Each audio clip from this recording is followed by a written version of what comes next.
31 years of the Temple of the Goodwill on October 21st in Brasilia Federal District. It's important to note that the article Science and Faith on the Path to Equilibrium by Pavaneto, launched in 2000 in the historical plenary session of the Spirit and Science World Forum that took place in the Ecumenical Fraternity in the World World Parliament, the LGW's Parlamundi. He said the following: the vanguard of a science that's going to elevate the human being to rationales that are today unconceivable for most, have to look at spirituality, even though some of them do not believe or do not understand. It's a fact that the human knowledge walks towards this direction. That's why, along the last 2 years, the Spirit and Science World Forum from LGW has been fulfilling its objective to promote the union of the scientific religious thoughts as a way to respect beliefs and opinions from different people, regardless of frontiers of the unknown, in order to establish new paradigms from a spiritual, ecumenical, and sustainable perspective towards humankind. More than ever, it's important to have such fraternal dialogue that integrates all branches of the spiritual and humane parts of people in order to overcome the pandemic of the new coronavirus that tackles us in the short, medium, and long terms in many personal and collective dimensions, making it worse: the inequalities, hunger, misery, and violence. That's why it's important to harvest hope for better days in order to work as a lighthouse for a better future, built by everyone. To everyone, thank you very much. Have an excellent event. So now we have Alziro Palotti de Paiva representing the Director-President of LGW. So thank you very much for people here in the audience. We have more than 1,000 people connected to us. So our technical team has been overcoming a huge challenge, online, live in 4 languages simultaneously. So even though we had some issues, we are going to persevere. So now let's move on. We're going to follow Paulo Medeiros' words directly from LGW's Parlamundi in Brasilia, the headquarters of the Spirit and Science World Forum here from LGW. And he's going to talk to us about our mission in this ecumenical parliament. Good evening, everyone. Our fraternal salute and our welcome to all participants of the Spirit and Science World Forum here from LGW. It's an honor for us to represent the World Parliament of Ecumenical Fraternity, LGW's Parlamundi, which is a forum of debates created by the journalist, writer, and director-president of LGW on December 25th, 1994. It is close to the Temple of Goodwill, one of the 7 wonders of Brasilia, Federal District of Brazil. I'm here because of the social distancing. We have to respect in order to propagate the dissemination of the new coronavirus. That's why we're having this online edition. So we're still being inspired by Parlamundi. And Parlamundi has the advanced challenge of promoting conciliation, the universal conciliation of all spiritual knowledge and human knowledge in a powerful way in helping people, as Pavaneto mentioned. That's why this place has welcomed the first plenary session of World and Science Plenarian.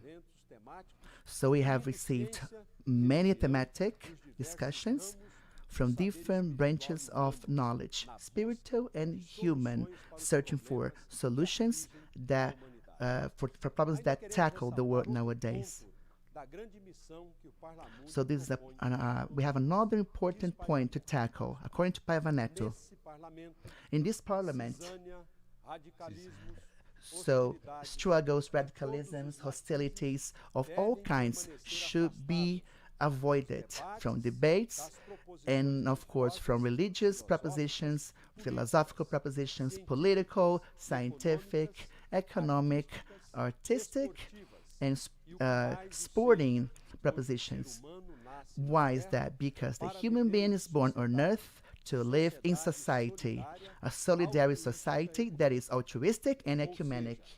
So this means that we should have this spirit of union, this peaceful spirit towards ecumenical agreement in order to find good ways, in order to find solutions for global problems that, of course, can promote hope. As this year's forum says, science and faith promoting hope to overcome the new coronavirus pandemic. So when everything is over, and it's going to be over, we're going to overcome that challenge. Palamundi here in Brasilia is going to be open for you, welcoming everyone that is fighting for a better Brazil, for a happier humankind. Thank you very much for the participants. Have a nice evening. Thank you very much, and see you. Thank you very much, Paulo Medeiros, who administers the World Parliament of Ecumenical Fraternity Parlamundi from LGW, opening our forum of debates in order to make us listen to different voices that are trying to find a way to tackle the pandemic. Such pandemic has been promoting lots of challenges for science, for religion, for society as a whole. By the way, I would like to make reference to a very important initiative since the very beginning. So our Director President, José de Paiva Neto, has made it available, his books in a virtual format, so you can download those books in your smartphones or in your tablets or iPads. And we have had more than 70,000 downloads. Let me just make one highlight. The most recent publication from Paiva Neto, and he says that hope never dies. So the book is The Fuel of Hope. So it's an important message for us. It does not matter whether you're white, black, yellow, mixed race or indigenous, religious or atheist, civil or military, African, European, Latin, Asian, American, Russian. What really matters is that you breathe, you have feelings, you have emotions, you think, you're a human being, you have an internal spirit that is nurtured by love, the perennial fuel of hope. So this has moved lots of people, so many hearts, so many religious people and researchers fighting for unity. So if you want to get a certificate from our World Forum, you can access forumespirituciencia.org, and there you can subscribe to the forum and choose to get the certificate. So now we're going to welcome the thematic coordinator from LGW, José Bertolin, who is going to talk to us right now. Welcome, José. Thank you very much, Eduardo. Thank you very much, Angelica. Welcome. Good evening. So everyone that is following our live, our World Forum, Spirit and Science, it is the 20th edition. We have seen so many faces, right? So many people have been part of our event, religious people, researchers, people that have contributed to the spread of knowledge, scientific knowledge and other religious knowledge towards the goodness of humankind. So we can have some highlights. Let me give you an example. We have lots and lots. We have Edgar Mitchell, who was the sixth man to step on the moon. We have Alexander Lazutsky, who was a Russian cosmonaut. We have Patrick Drouot, Amit Goswami, James Hertag, Andrew Newbig, who was here last year in Brasilia, Ronaldo Rogério de Freitas, Mourão, the late Mourão, the Brazilian astronomer, Professor Vadir Rodrigues, Ademar de Mello. We have Lama Michel, Shaman Adam Swiki, Ceballos, Sumili Malak Mamanda. So we were talking before the event, and we know that Fernando is watching us. We have Ernest Sinkowski, Edward Kizanovsky, Professor José Novsky, Sérgio Felipe de Oliveira, Oswaldeli Moreira, Eduardo Tosta, Júlio Pérez, and today his brother, Mário Pesce, is going to talk to us.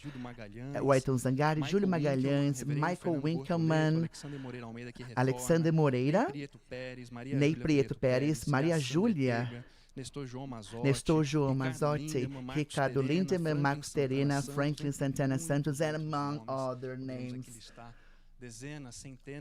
So we could list lots and lots of people. And Angelica, we remember how this has begun. So this happened in the 1950s when the late Auxílio Zarur founded the Legion of Goodwill on January 1st of that year. And 6 days later, he started a very interesting movement called the Crusade of Emanated Religions, January 7th of 1950. So in the room of the board, after many meetings in 1949, October, November, December, he has commanded the first crusade of religions. And we were there. We had 7 lecturers: Salustiano César, Teles da Cruz, Murilo Botelho, Leopoldo Machado, Eugênio Figueiredo, Samuel Linderman, Ascânio de Farias, who was a positivist. So this anticipated something that could be called interreligious communication. So, October 21st of 1989, we had the inauguration of the Temple of Goodwill. It's been 31 years. 5 years later, we had the Parlamundi at LGW. In 2000, we had the beginning. So nowadays, we are on October 19th, so it's been 20 years. 20 years ago, we were having the same edition of the Spirit and Science World Forum. So I think that something that could sum up everything is gratitude. This would not be possible, Eduardo, Angelica, and everyone that is watching us, if we did not have this network of friends of goodwill. In those 20 years, they have donated their honoraries to the Legion of Goodwill, and we are thankful for our friends of this edition that have donated their honoraries, making this event possible for everyone for free. So thank you very much, Kenneth Parkman, Dr. Patrick Drouot, and his accessory, Brigitte Sophie, Esther Sabino, our Brazilian immunologist with a huge work in sequencing the new coronavirus, Emerson Damascus, our minister preacher, Ebony Conceição de Reis Ogum, who represents the African Matrix traditions, Alexandre Moreira Almeida, who also coordinates a nucleus that studies religiosity, Nupis from Juiz de Fora, who's following us right now. We know that they are here watching us. Marta Freitas, who lives in Europe, is a Brazilian researcher that studies the psychology of religion. They have overcome technical issues. So some people have recorded their lectures, and we had a team that is supporting them, of course. We have Mario Pérez, Dr. Mario Pérez, and Ney Prieto Pérez as well, Maria Júlia Prieto Pérez, Júlio Pérez. Last year he was there with us, and now Mario Pérez. Ricardo Mário Gonçalves, a very good friend of LGW, and José Luiz Goldfarb, the professor. So we have seen many times by Professor São Paulo, Rio, who's going to talk about that. So our gratitude. Thank you very much for all participants this year, all participants in those 20 years of the World Forum, Spirit and Science from LGW. And thank you very much for being with us at this moment. So, and thank you very much for trusting us to donate their honoraries to make this event possible, dedicated to you that want to see the construction of fraternal dialogue between science and religion in all knowledge areas. It is ecumenical living of LGW in these 71 years of the institution. So we have highlighted right, Josué, the Friends of Goodwill. It is a huge network of solidarity. Let me say something to you. LGW is working nowadays with people that are poor, uh, donating food, and we have thousands of kilos, tons of kilos to all regions in Brazil, and also hygiene kits. And it is a daring objective. Our objective is to reach 50,000 people, no starvation by Christmas. So you can access the webpage, our webpage. And thank you very much. One more time. Thank you very much, José. And before we go, let me just be thankful to the Inter-Unit Center from USP, Professor Júlio Magalhães, NUPES as well, which is the nucleus towards spirituality. And we also have PUC and EDUC, Professor José Luiz Goldfarb representing PUC, which is a renowned institution in Brazil. So thank you very much. We'll be right back. Let's start now with the first speech, which is our Esther Sabino work. She's a Brazilian immunologist and associate professor of the infectious disease department of the Medical School of the University of São Paulo. She is director of the Institute of Tropical Medicine of USP and coordinator of the joint Brazil-UK Center for Arbovirus Discovery, Diagnosis, and Genomics and Epidemiology. She coordinated the first team in the world to perform the sequencing of the new coronavirus genome in February 2020. And she tells us now. Well, first, I'd like to thank you for the invitation to speak at the LGW's World Spirit and Science Forum, which is now 20 years old, and the theme is Science and Faith, promoting hope in the pandemic of new coronavirus. So my name is Esther Sabino. I'm a professor in the Department of Infectious Disease at the Medical School of USP. I was director of the Institute of Tropical Medicine at the same faculty. And my career, I graduated there, and I've always wanted to do research. I started my research at the Adolfo Lutz Institute. The initial focus of my career then was on viruses. And at the time, I was an HIV epidemic, and I went to do my training in the United States, working with this virus to understand the genetic diversity, the techniques of molecular biology, and viral sequencing were beginning. So I started with that, which was very important when I returned to Brazil, because several centers had to be set in Brazil to respond to the epidemic.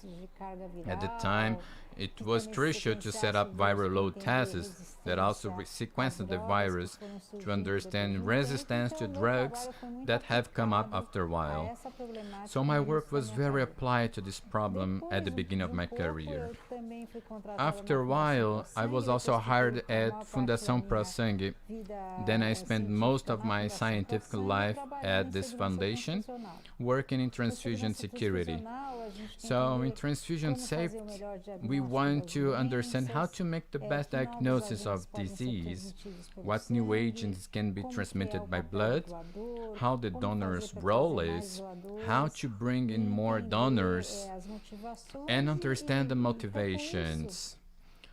So, I also started to study Chagas disease, which is a disease that can be transmitted by blood, and little by little I was expanded in this area of Chagas disease, not only to do the part related to blood bank, but also to better understand the disease. And I started to study this disease. I ended up moving to the Faculty of Medicine and working at the Institute of Tropical Medicine. And then, in this context, the science that I started to do focused a little more on neglected disease and the response to epidemics. So, when the Zika epidemic happened in Brazil, I had the opportunity to meet people from the United Kingdom who had developed a new technology which had been applied in the Ebola epidemic, which is a small sequencer this size, which is very easy. You can take it in your bag and can take it wherever you want, and you can make sequences of new agents using this too. And with that, we work on the Zika virus. We sequenced it. We got good data. But when this was over, we managed to understand the data and published the epidemic was over. So our focus since that time until now has been how are we going to do so that data produced during the epidemic itself? It has to be done in real time so that the data can help the epidemic itself at the moment it is happening. So, since then, we have been working on this new project, which is supported by FAPESP and also by Medical History Center, which is a center there in England, and with the aim of studying which viruses or how to respond, detecting a new epidemic, understand diversity, understand how these viruses are evolving. The first job we did was on yellow fever last year. This study received funds in March last year, and we were working with dengue and yellow fever when the COVID epidemic in China emerged. So we quickly asked for all the material we needed to sequence well before the virus had arrived. It had already arrived in Europe, so our English collaborators had already made the purchases to be able to do sequencing, and they sent it to us. So everything was ready so that if the virus arrived, we would be able to sequence quickly, and that's what it happened.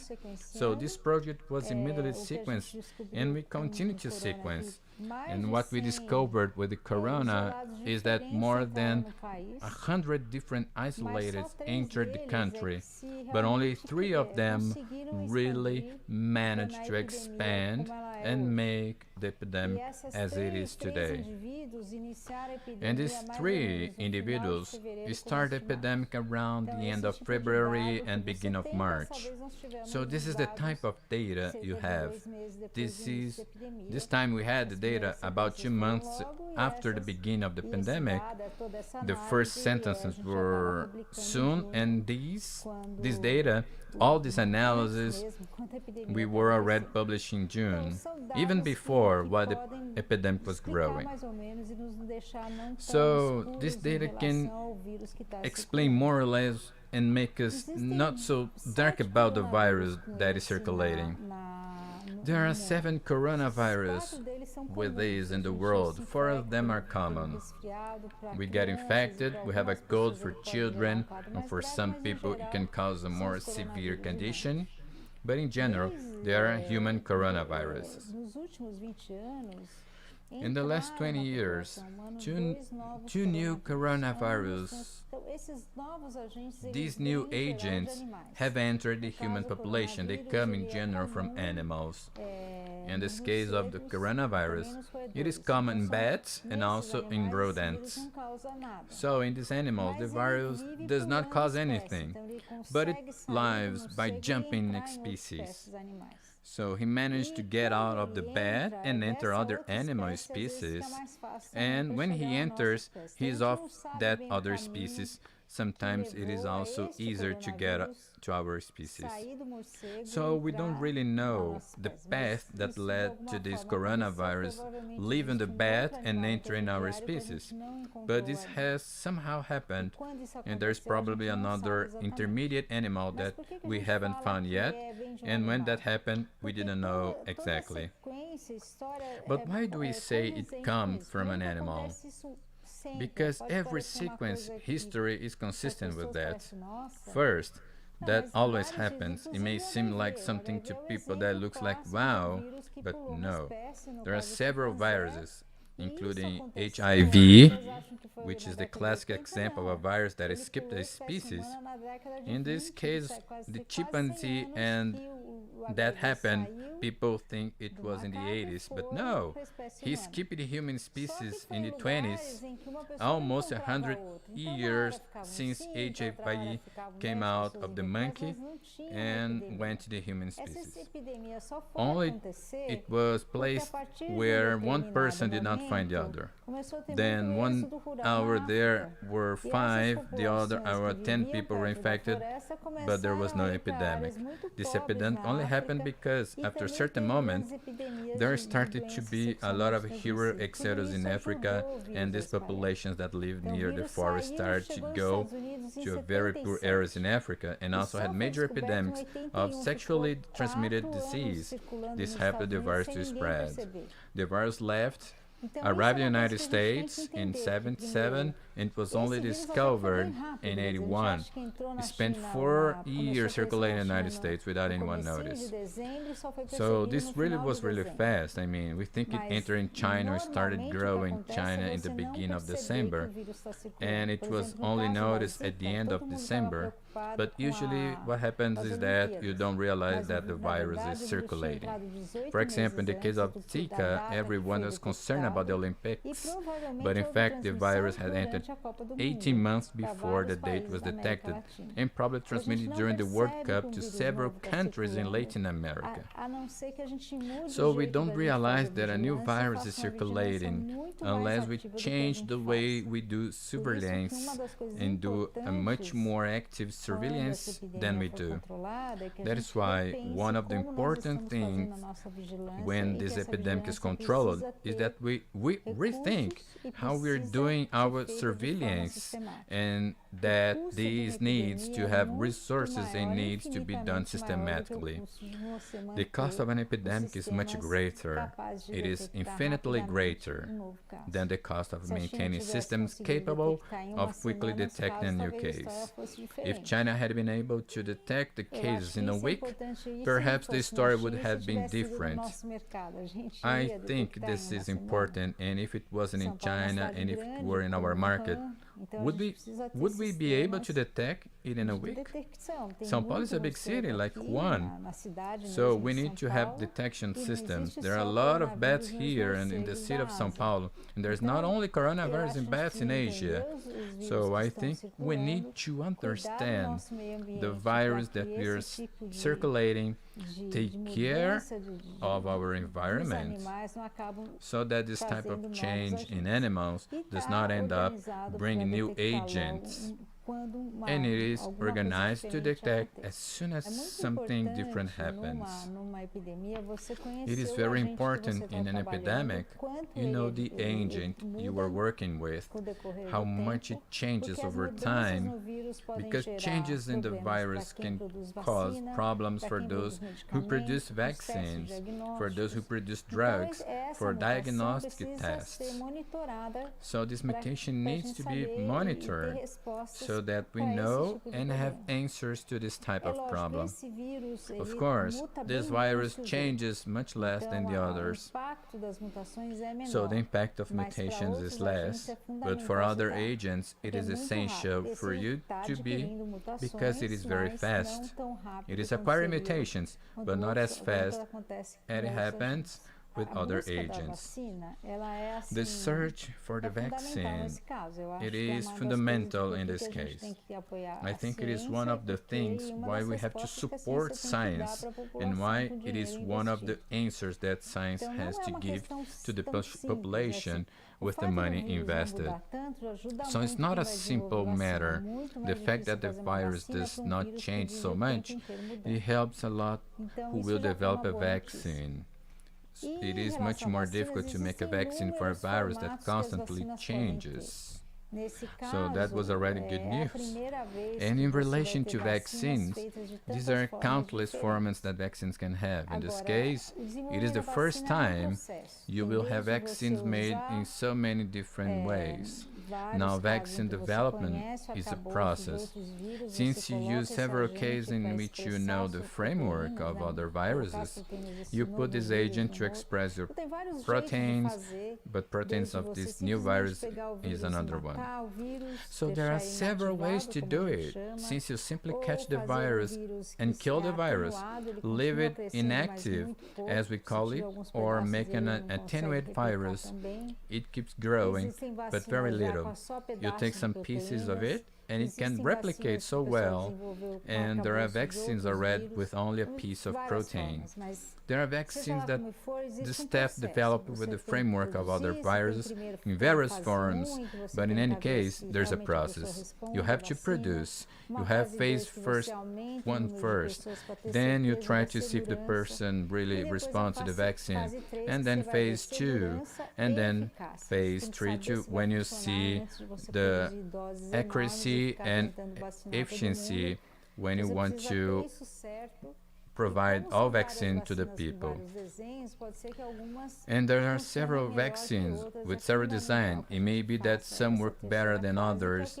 It is a sensation that we do this third phase, which was this happening now in Brazil. And it is important for you to understand, because afterwards you start vaccinating and give a lot of problems, and you have not studied, you will not be able to know what is the problem with the vaccine. What would happen anyway. So this phase is fundamental to happen, even for people to believe in the vaccine and get vaccinated. It will be very important if we get a vaccinate, that a lot of people vaccinate. This is what will be able to block and reduce the epidemic. Science is a form of work. I mean, we have this possibility to study and try to understand nature. It's a gift. We have to understand this as a way that we have been given so that we can solve the problems we face. We have to use science as a tool that can bring us benefits, can improve people's lives. So I think this is the role of science for everything, especially in an epidemic. Finding solutions, ways for us to solve a problem and not be waiting for it to be solved by itself. Things in life depend on effort. Sometimes the effort of one person, and sometimes of humanity itself, of a group of people. I understand science as this too. So my expectation is that we can really find solutions, from vaccines to medications, that improve treatment. So I like to see science in this way.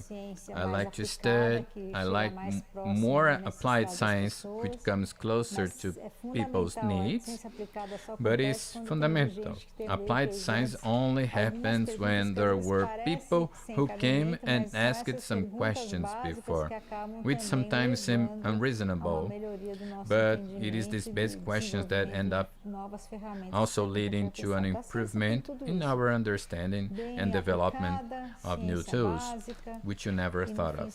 Science has it all, well applied, basic science, and in the end, they are always for us to understand and the world we live in, or to explain to describe it.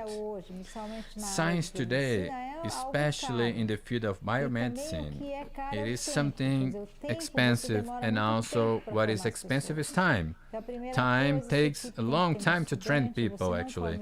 So the first thing, your team must have a lot of students, and you don't graduate from one year to the next, and people don't start doing science all of a sudden. So you have to have a lot of students in your team. One of the scientists' goals is to form pairs. It is to train these new scientists that we know. It takes 4 or 5 years after they graduated from the university for him to really have mastery and set up your own research group. So my group has many students, between employees and students. There are around 30 people, 2/3 are women. The biomedicine area has a large number of women, and I think it is a moment that women really need to enter and be willing, be open to do this. So I think there's also a woman thing, to be systematic, a continuous effort. I think women should think more about this area as a feminine area within the various jobs. I find it very interesting. So my team has people from various places working in these different lines. So I joined the Corona, but I still have people studying dengue, chagas. I didn't say before, but we have a large group of sickle cell anemia, which is a genetic disease which depends a lot of blood. That is why I got sickle cell anemia. So they are multidisciplinary groups with people in various parts of Brazil. So the team is more or less like that, from different areas. Times of crisis are sad, aren't they?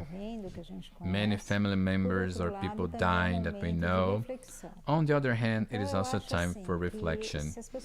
So I think that if people take this moment as a moment of reflection, think about ways to change or change their attitudes, it is also a moment that people need to show even more their capacity to be supportive, to think in others, to live life, see how they can help, and with that we build a better society.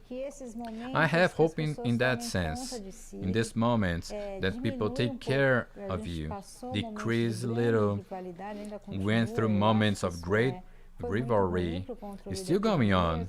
I think this was very bad for controlling the epidemic, trying to find more joint solutions with people working together. I think it is a way for us to rethink our country and improve our community. I see hope in the sense, people taking a break, taking a deep breath and thinking about what we're doing and find better solutions to work with the world, with the environment, with issues that we can't actually leave behind and never have time to think about it. I think the world had stopped, so once we stop, let's think about it and see the way to continue life. So we followed the first talk about this World Forum of LGW. Mr. Sabino, your audience was fantastic. More than 1,000 people connected, and applause for you. And the comments reflect that. Thank you very much, all of you who contribute with the comments following the video. It's a result that moves us. We can say hashtag we're proud of women, that is scientists, people that think about of the new researchers, of the new doctors. It was a lesson about that. She was Brazilian immunologist and associate professor of the infectious disease department, director of the Institute of Tropical Medicine, and coordinator of the Joint Brazil UK Center for Arbovirus Discovery, Diagnosis, Genomics, and Epidemiology. She coordinated the first team in the world to perform the sequencing of the new coronavirus genome in February of this year. An event like this, we should have a certificate. It is really easy. Subscribe here, choosing for the certificate here in this website. And also subscribe in our channel, YouTube channel, and follow all of our events. It's been many years of events. You can also follow all of those World Forum and other activities that contribute this gathering science and religion together. We started really well. Who doesn't want to have an event like this in this curriculum? So it's another opportunity for you to have the certificate. This is a free event, so you can help and provide all these events so we can continue in promoting this space. Really, really important to dialogue with the other scientists and all researchers so we can find solution to sustainable progress. And we thank everyone to continue. So we're going to have the lecture now of José Luiz Goldfarb. He is professor da Pontifícia Universidade Católica, PUC, e editor He is from PUC as well. He is an Eduque editor. He is also a director of Jewish culture, and he manages Hebraica as well. He is member of the Deliberative Council of the Jewish Friends of São Paulo, and he coordinates many cultural projects. He's also an honorary member of the Paulista Academy of Education. So, before we begin, thank you very much for the invitation. So in our 20th edition of the Spirit and World Forum, LGW has been a partner in many meetings in São Paulo and Rio. So we would say that in our lives we have met many times. So I would like to congratulate for the outstanding event. I did not know that the forum was so old, 20 years old.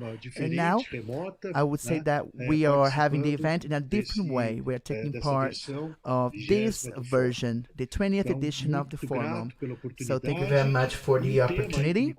And the topic we're going to talk about amid the pandemic, amid COVID-19, which has invaded our planet. It is on the streets.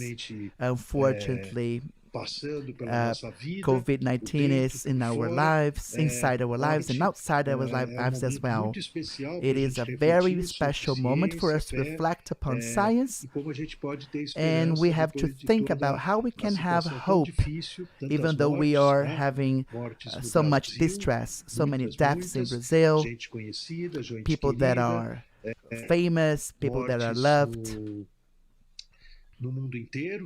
We also have deaths worldwide. I would say that all countries have felt the impact of COVID-19. So now we can reflect upon certain things. I would like to tell you a poem. I'm going to introduce you to Mário Chamber. Mário Chamber is my inspiration for this quarantine. So the place where I'm talking is a place where I perform lives, where I pray for different purposes. So we're going to talk about faith, spirituality, right? But first, I would like to make reference to Mário Chamber. Mário Chamber was a very important scientist, a Brazilian scientist. He was born in 1914 and he died in 1990. He had an intense life.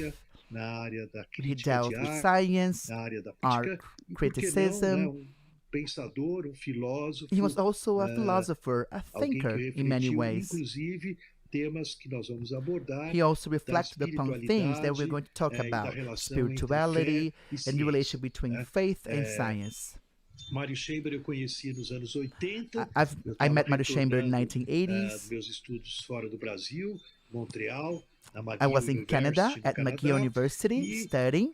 And Mário Chamber was not at university because of issues during dictatorship in Brazil, so was not his student. But when I came back from my postgraduate course, I knew that we had the amnesty in 1979, and I knew that Mário was an incredible person.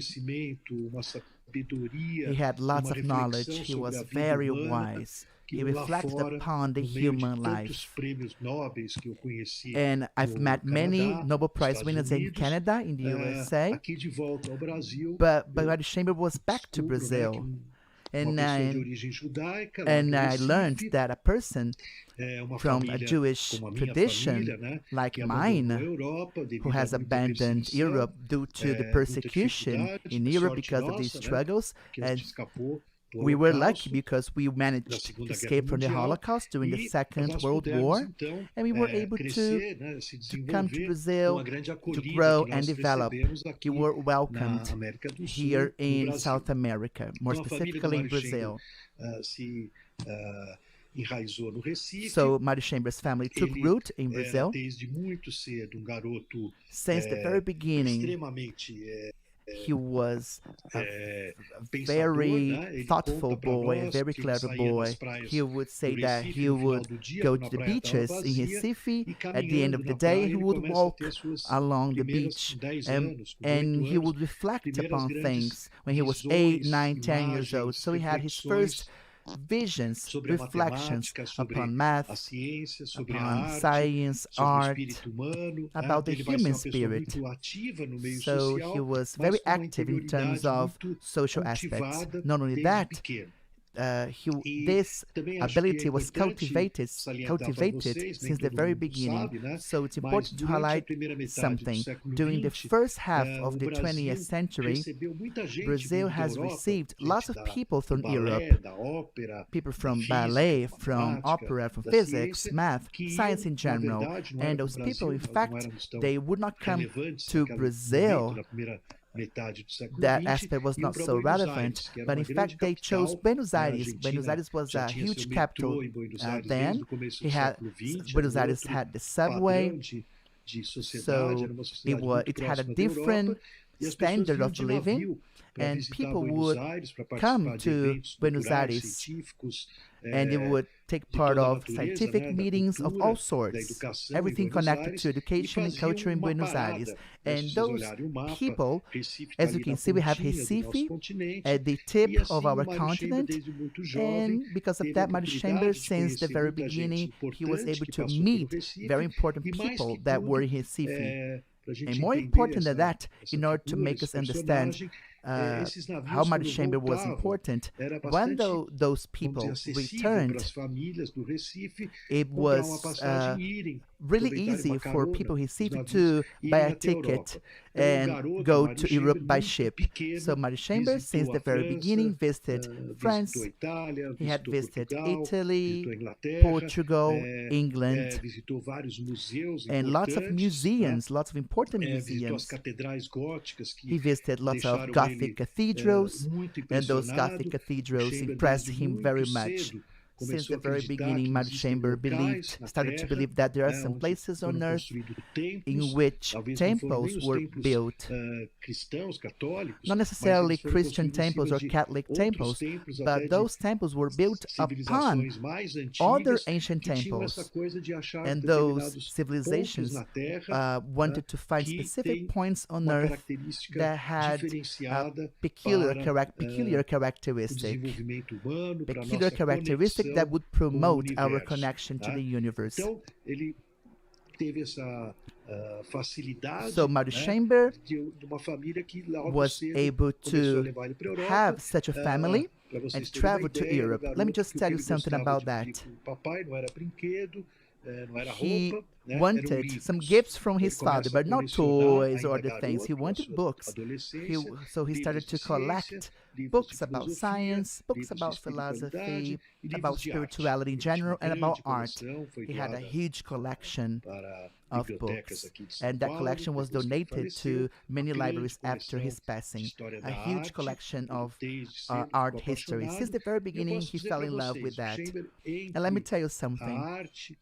Between art and religion and philosophy and science, among those aspects, there was a continuum. So he was able to understand a picture, a sculpture, as something that promoted knowledge, that helped people to understand the world. The same thing happened concerning physics and math. So he was the kind of person since the very beginning that understood science and other things as well. He understood logics, experimentation, accuracy. So he liked that. Besides, he liked religion, art, the human intuition, emotional aspects, faith, other knowledge areas, and other mental constructions. And so he believed that those aspects were the same, were part of the same human mind, a human mind that wanted to connect to the world and be more interactive. So let's begin now. We have a hieroglyph by Mário Chamber, written by a great Brazilian poet. This Brazilian poet is called Haroldo de Campos. He was able to translate from Japanese, Arab, Italian, Japanese, and he was a great man. And I was lucky to introduce Mário Chamber to Haroldo de Campos in the 1980s. So they talked a lot, and I always said that in half a second, they did not talk normally. They reached a transcendental level, a fantastic level, really deep, that touches our inner side. So in that meeting, Haroldo has come up with a poem. Let me tell you the poem. Mário's transfinite look teaches to better consider the undeciphered gray-blue cosmic equation that is faint green.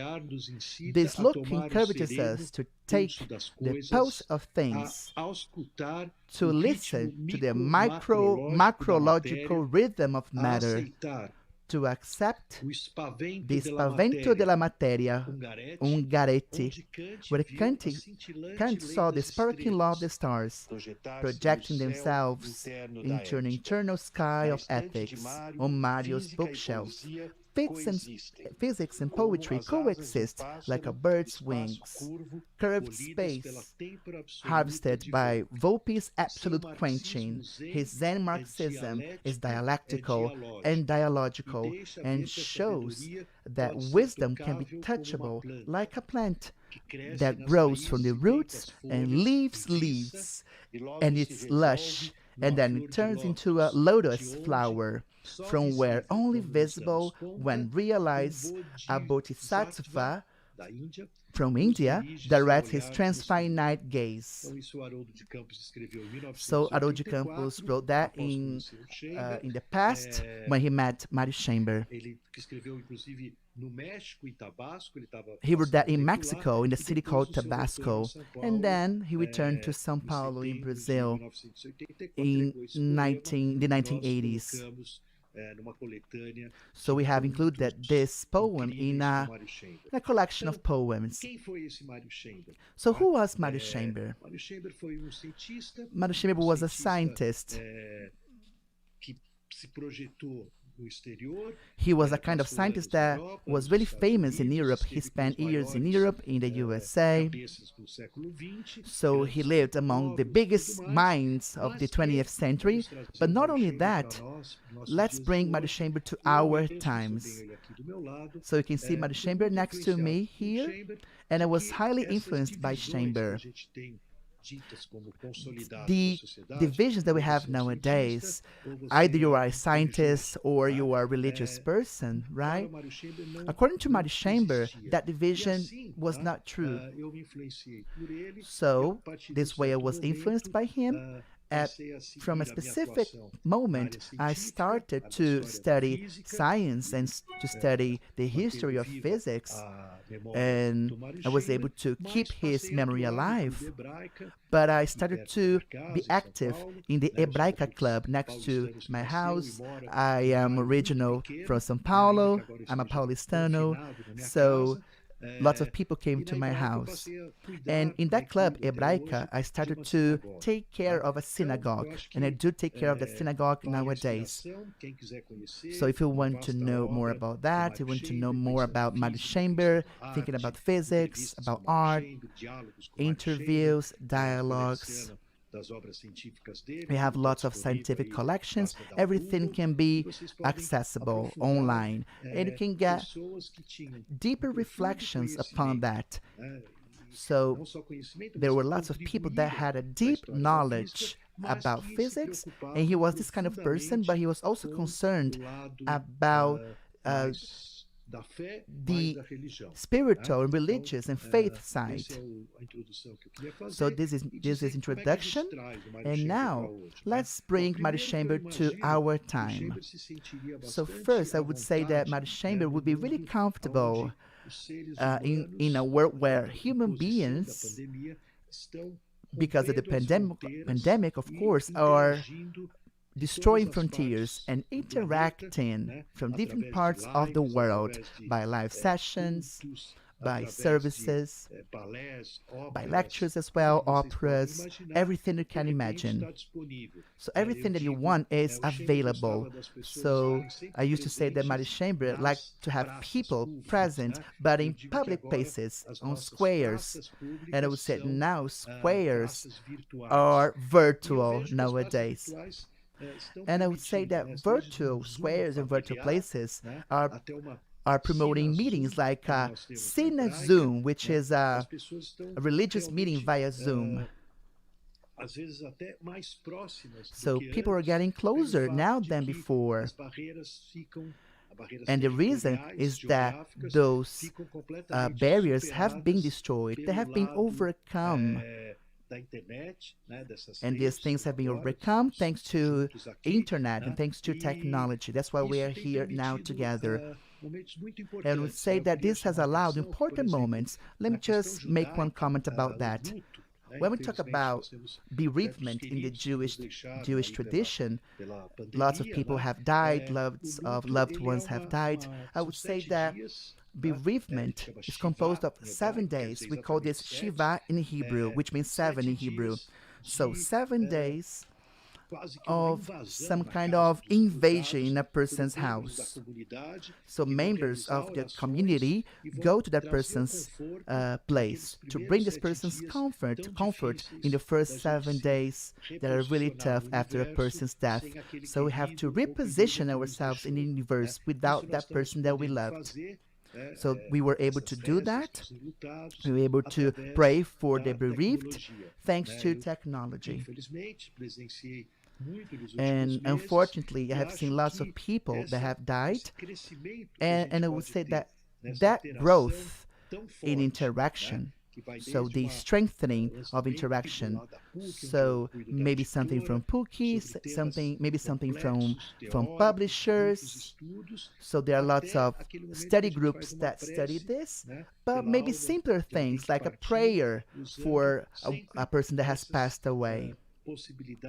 So this opened new possibilities, and the theory of information, the theory of computation has enabled us to do that. So now let's go back to Mary Chamber. In his later years, he started to discuss certain topics, making reference to lots of physicists and lots of mathematicians, and he said that maybe we were going to reach a new era in which the most important concept would not be like the atom. We know what atoms are. We know that glasses are made of atoms. Mary Chamber said something different. He said that maybe we are going to be part of a world that everything is made of information. So we have noticed that we live in an information society. We have a flux of information that is awesome. But this point that Mary Chamber highlights is something that makes physics, which revolves around information, to information. So physics should be closer to information, and this gets closer to my Jewish tradition, which considers the importance of the letters of the language. In the Jewish tradition, the world was conceived by God by using letters. So the Hebrew letters that we have in our divine book, the Torah, are used to communicate ourselves to the universe. So the microcosmos communicates with the macrocosmos. So maybe a letter that I add can help me to change spiritually, something that I need. So I would say that all these situations that we have been living are really tough. But at the same time, we personally know that we learn a lot from this experience. And we learn a lot from tough situations, from crisis. Maybe for a Jew, maybe the question is not why is this pandemic is happening. Maybe the question is not that. Why is God doing that to us? But the question that matters is, what am I going to do? So what I'm going to take as a benefit within this situation, within this pandemic. So we cannot be lazy and just think that it is a tragedy, that we should be crying because of that. No.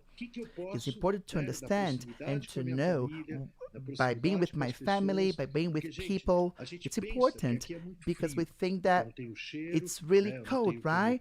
So we cannot smell, I cannot pinch people. It's really sad. It's really cold, of course. The virtual world cannot do that, but we gain a lot by understanding and by focusing on the words.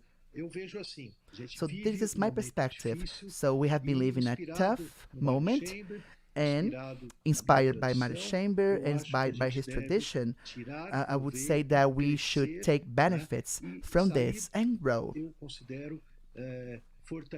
I would say that we can get stronger. And digital media and social media, in my opinion, they were, I would say, they were taken for granted, which means that they were rather negative, like fake news, lies, evil things. So along the last years, those bad aspects have been really bad in social media. Nowadays, I would say that the pandemic has brought to social media lots of people that think, lots of people that reflect upon things, that are concerned about the future of humankind, of our planet, of our fatigued planet. And God's willing, I hope that we get stronger and we do not consume that much, because we have consumed too much in the last months. And now, the ones who are able to take care of themselves and taking care of their hygiene. And I know that the ones that are listening to me are taking care of their health, are taking care of their hygiene. So we should be careful concerning isolation, because the virus is real. It is not a fantasy. It is not fake, not an illusion. It is an animal that science is trying to discover. It is everywhere. And this virus wants to invade our body. And it wants to hurt us and cause us much trouble. So this is my message. So I hope that I have contributed to, by talking about Mário Chamber. So reaching science and faith, one helps the other. God's willing, let's hope that the vaccine comes early. But we also know that we should, amid this materialistic world, we should look at people, the people that are in front of us, and we should see them as spirits that are being able to interact and get together, and perhaps creating a communion that we have been dreaming for millennia. Thank you very much, Professor José Luiz Goldfarb. So he has influence from Judaism and physics to promote hope. So it's important to have lots of reflections upon the moment we have been living, and what we have done, and what we can do towards the future. What we can do concerning possibilities that can overcome this challenge. Professor Goldfarb is a professor from USP. He's from PUC as well. He's also a publisher from EDUC. He is the director of Jewish culture, and also he's the worship director of the synagogue of the Brazilian Association Hebraica of São Paulo. He's a member of the Deliberative Council of the Friends of the Jewish Museum São Paulo and coordinates several cultural projects at the Museum of Image and Sound, MIS. He's also an honorary member of the Paulista Academy of Education. So I'd like to invite you that are following us right now, and of course tomorrow, because our event is going to take place in 2 days. We are celebrating the 20th edition of our Science and Spirit Forum. So if you know people that speak different languages, we have links in the description so you can share in English and in Spanish. So both languages can be accessed in order to make more people watch our live session celebrating our 20th edition. So now let's salute our audience. We have people from Montevideo, Uruguay, Edson Teixeira from Argentina, Magali Silva, and Sandra Calvo. We have Paula Zamorano from Bolivia, La Paz, Beatriz Jimenez from Buenos Aires, Argentina. We also have Domingo Saladino and Angelina Garoa from Argentina as well. So I'd like to thank people that are taking part and donating to our Legion. So our goal is to stop starvation among 50,000 people. So you have the QR code on your screen so you can access it, and also our webpage at lgw.org. So we can continue with our lectures now.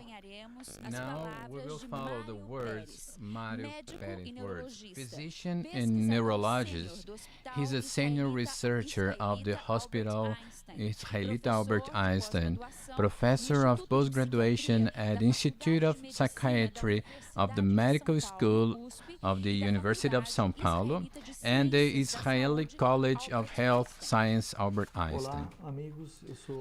Hello friends, I'm Mário Pérez. I'm a neurologist doctor. It's a pleasure to be speaking here with you in this forum of spirit and science.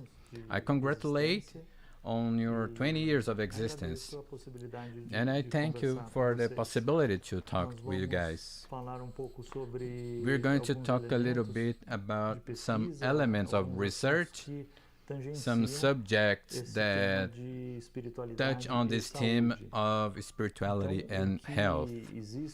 So, what exists today in medicine is a very vast literature on this area.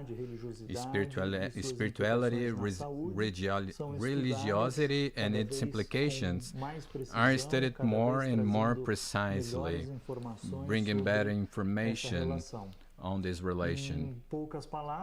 In a few words, as a brief of these evidences in thousands of articles, if we search on PubMed, the database of articles published, and we search for spirituality, we will find 21,000 articles as a result.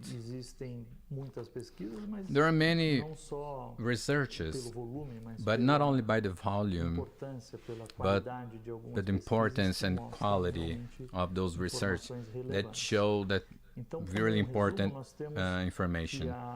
As a summary, we have that spirituality and religiosity have a positive influence on the physical, mental, and social health of the individual. So most of studies, there's a favorable effect, a positive effect. It's not only null research, there's a small number that cause a negative effect, but we also know situations in spirituality and religiosity that lead to a call of negative coping, issues that generate worse outcomes for health. But in general, there is a benefit, there's a positive influence. We have a line of research. We developed this in the post-graduation course in the Psychiatry Institute of HC at the Medical School of USP, inside the group called PROCER, a program for the study of spirituality and religiosity health. One of the research that we make is the analysis of evaluation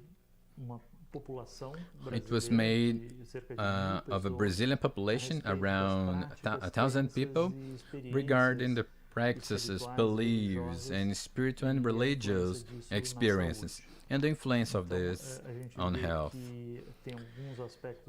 You can see there are very peculiar aspects in our population. First, that we have a very high amount of double religious affiliation, close to 50%. People have a primary religion and also practice or go to cults or believe in elements of other religion. So religiosity in Brazil is quite hybrid, and is also permeate in our culture. Other relevant information about the importance that people give to their faith, to their religiosity, is a very important percentage.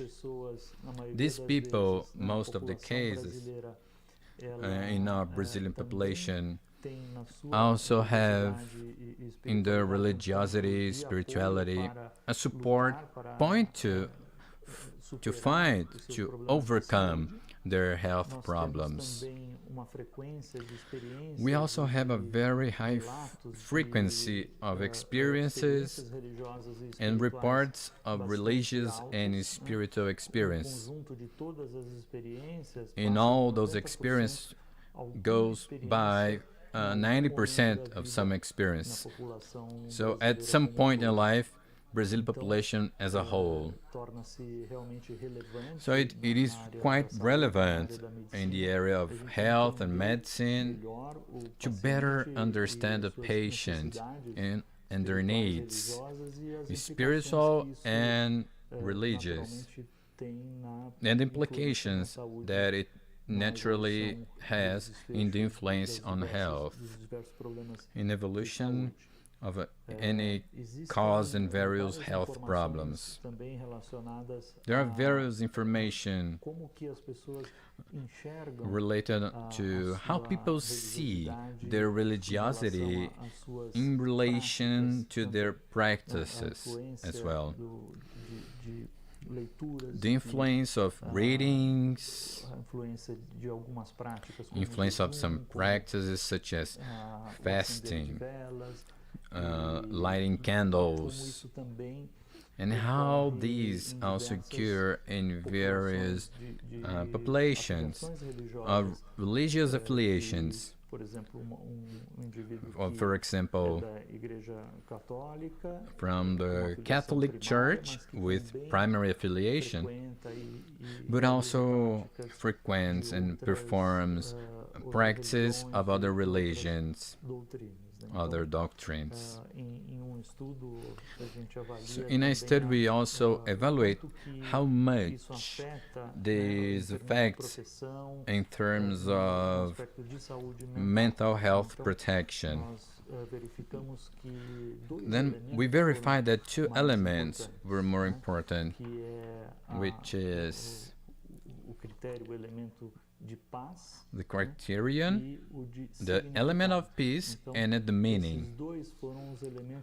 These two elements were the most interfered in the mental health of this population. So people who put themselves as having peace and having meaning in this, and this was a very protective influence in the events and scales related to mental health. We have some other articles also published with the same database, showing people with primary affiliation,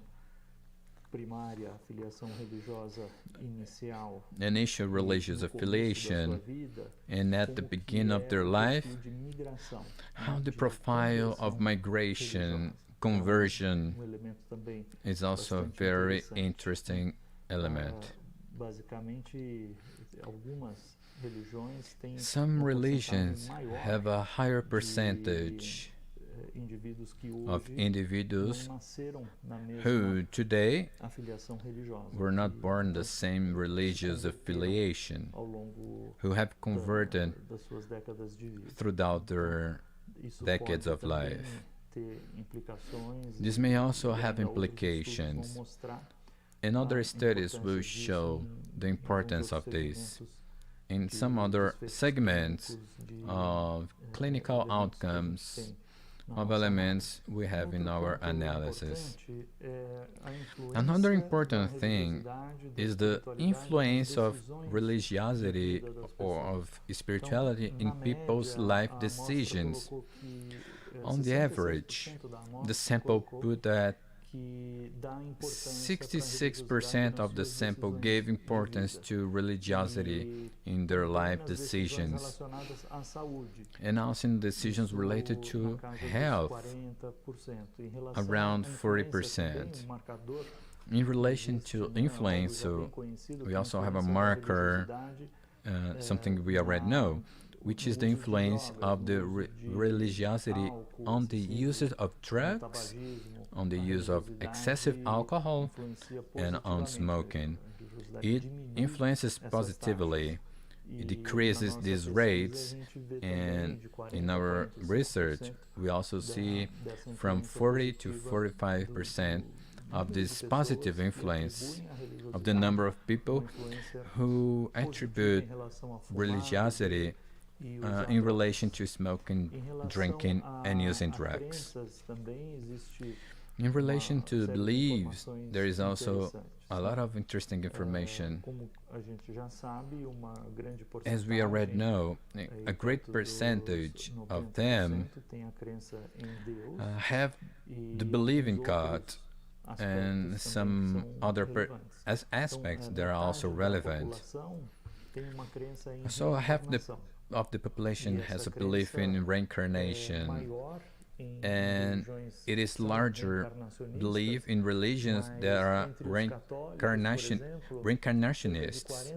But among Catholics, for example, about 40% report believing in reincarnation,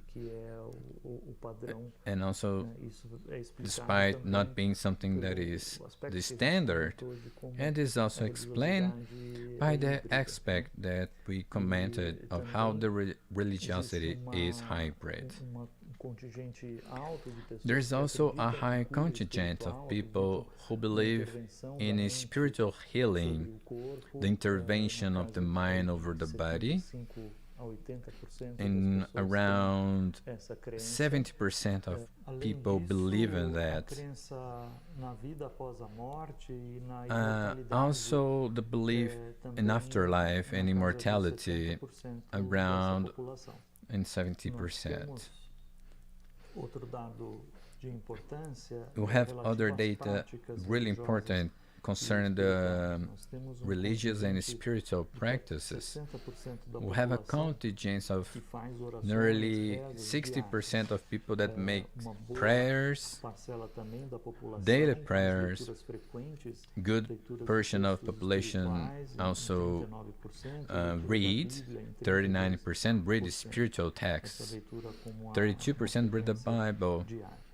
It is a daily frequency habit. Another thing interesting is the spiritual experience related in this population. So we have the presence of intuition in more than 70%, but this intuition is reported very often, used very often. It participates in the lives of 70% of the people. We also have the premonitory dreams.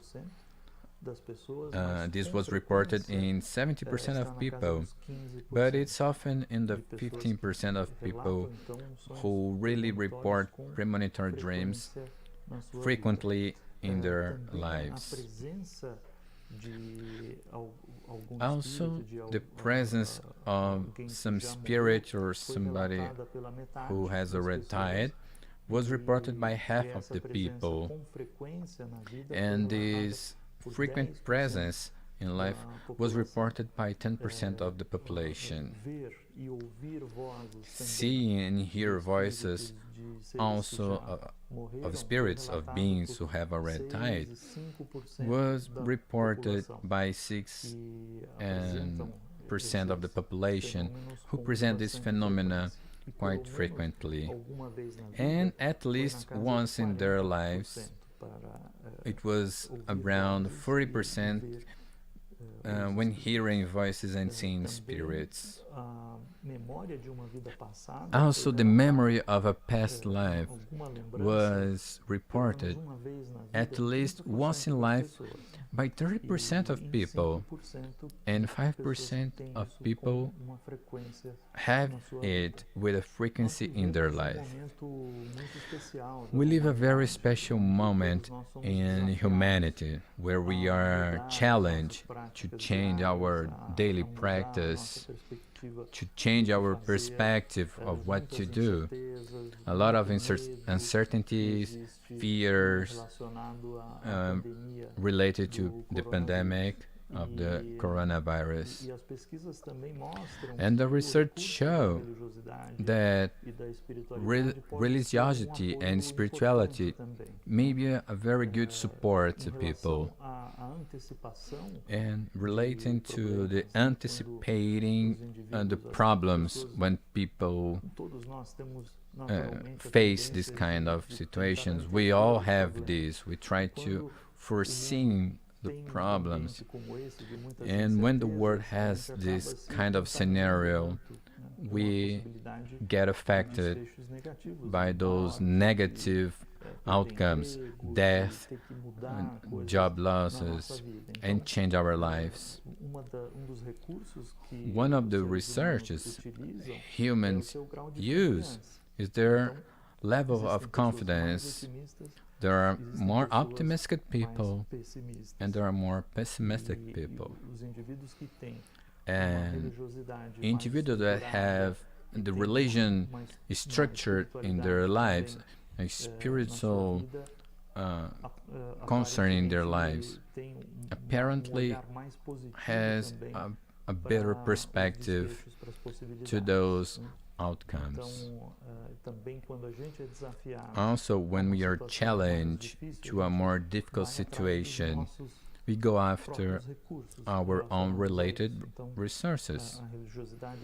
So religiosity and spirituality can be a situation to accommodate this uncertainty that is ravaging all human beings in our planet.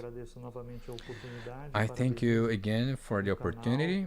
I congratulate the channel for this work of 20 years, and I hope to be able to contribute with you in the near future. We are at your disposal. A hug to you all. Another lecture, and you in the chat applauding the Mário Pérez lecture. We bring some this text. It was perfect, Mário Pérez stating some health.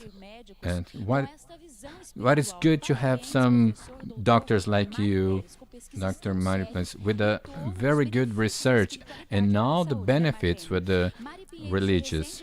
Mário Pinheiro said, the numbers Mário brought us are wonderful.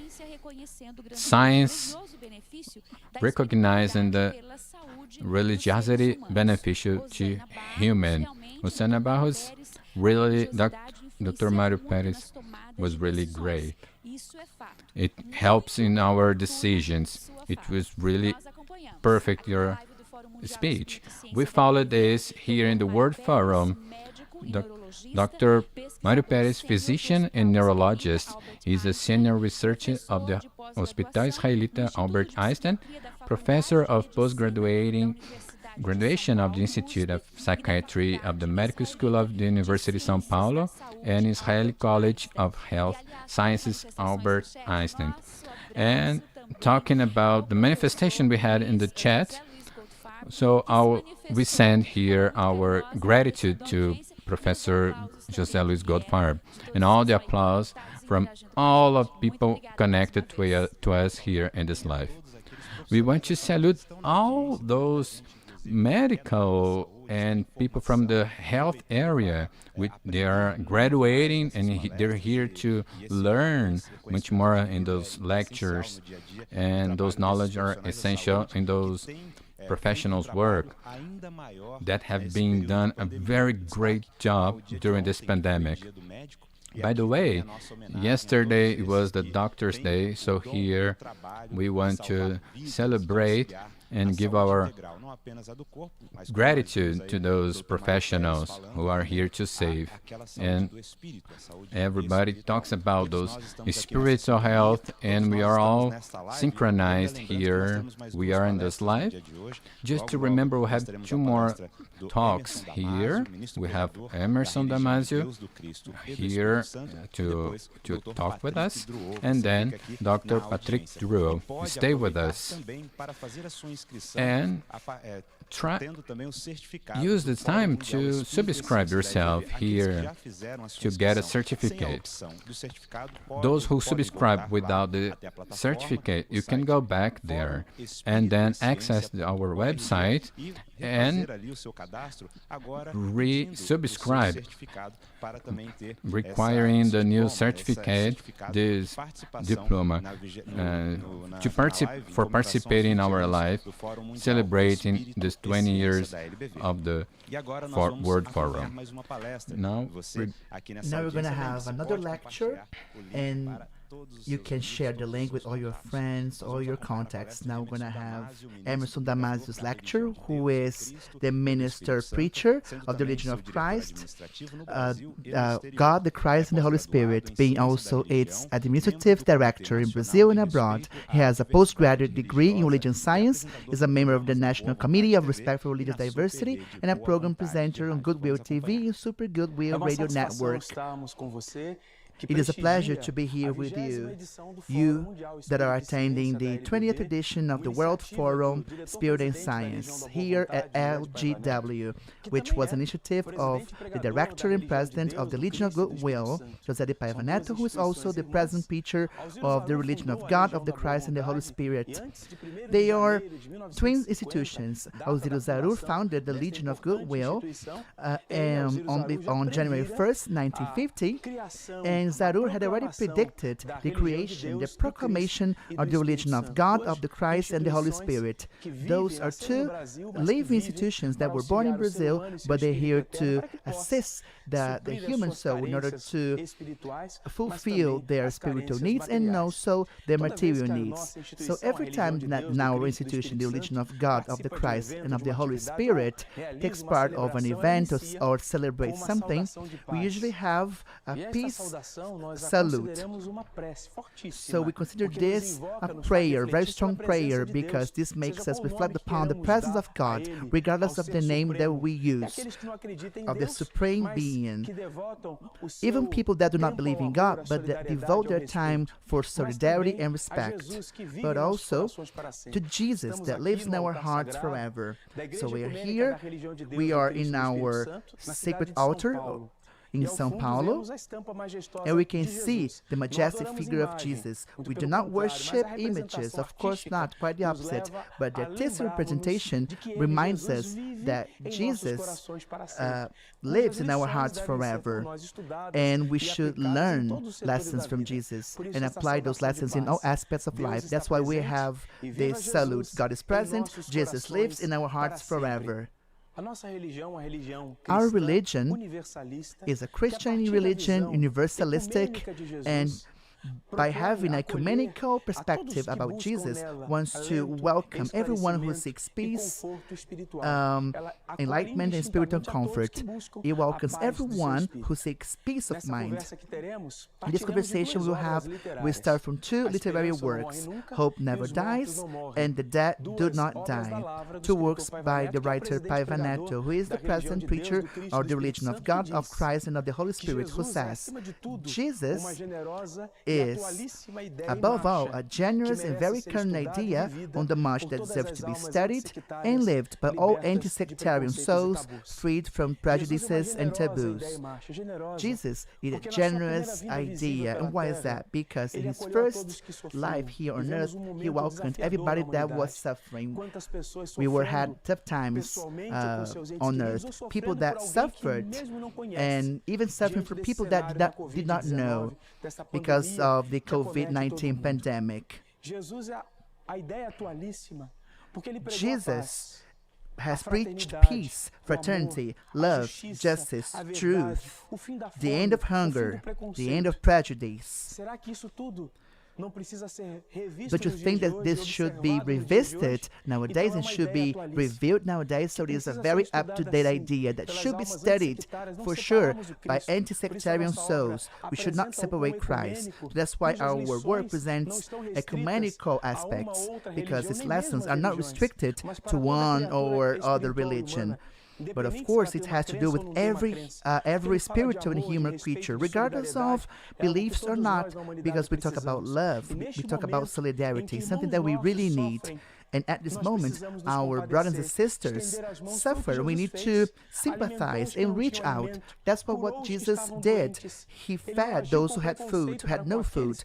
He healed those who were sick. In fact, he helped everyone. He resignified our look in order to make people look at the other person, not as an enemy, but a brother or sister. Religion, science, philosophy, art, sports, those things are all areas of knowledge. If you're a housewife, pharmacist, baker, we all have to be together for the end of pain, for the end of hatred, for the end of war. And that is our religion wants. We live in a specific moment nowadays, a moment that makes us rethink about things. I would say that the year 2020 was the first year in which Father's Day and Mom's Day, the first birthday that they had to endure without their loved ones. How many grandparents, godparents, uncles could not see the birth of that baby they had been waiting for so long? How many people have lost their jobs, or they had their workload reduced and having their wages reduced? So many other people were suspended and their income had been reduced as well. When we turn on TV and access the internet, and we see the desolation of so many people that face difficulties. And thank God, serious institutions such as the Legion of Goodwill present themselves to supplant and help those who at times do not have food to eat. How many people have seen their loved ones being affected by COVID-19? And so many other people seeing their loved ones and quote-unquote dying, because we believe that death does not interrupt life. So these people have come back to eternal life. So we just have one life, of course, but one time on earth and one time on heavens. So we have to have a compassionate look. But in the face of an unexpected and somber scenario, we cannot lose hope. And we bring to your heart this poem, which in a way is a prayer from Brother Paiva Neto's work, which says, "Hope never dies." Hope never dies. Never, it would not die. Just like life, which is eternal, a mother so fraternal, can it die? No, it will not die. Never, ever.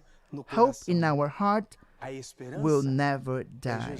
Hope is Jesus. It is extraordinary poem, right?